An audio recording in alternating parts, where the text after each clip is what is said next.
अस्सलाम वालेकुम। लाडली इबादत तक वो अपने लाडले बंदे को लाता है।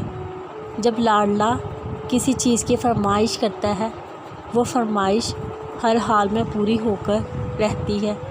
जो हाथ तहज्जुद में दुआ के लिए उठाए जाते हैं, वो कभी ठुकराए नहीं जाते।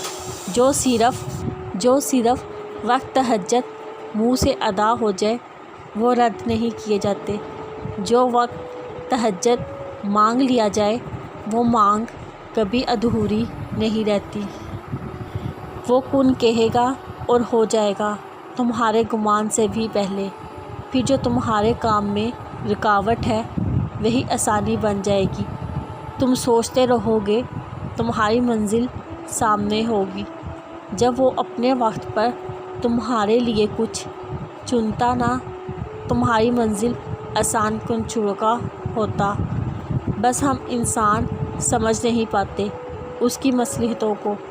वो जो मूसा को फ़िरौन के घर में महफूज रख सकता, वो तुम्हारा भी रब है। बस दुआ करते रहो। वो चाहता तो तख्लीक करते हुए हमारे माथे पर लिख देता, ये शख्स अच्छा है, ये बुरा है। मगर जानते हो वो ऐसा क्यों नहीं करता? क्योंकि वो किसी को भी बुरा या अच्छा नहीं बनाता। इसका फ़ैसला हम पे छोड़ देता है कि कौन सही राह इख्तियार करता है।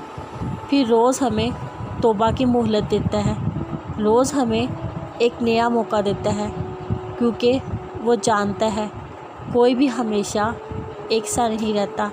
इसलिए वो दुनिया की निगाह से हमें ये देखता है।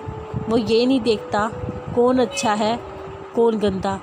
वो बस ये देखता है मेरा और मेरी जानिब बंदा कौन आ रहा है।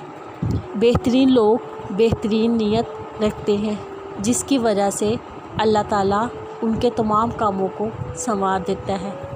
जिस काम को रब संवार दे, उसे कोई बंदा कैसे बिगाड़ सकता है।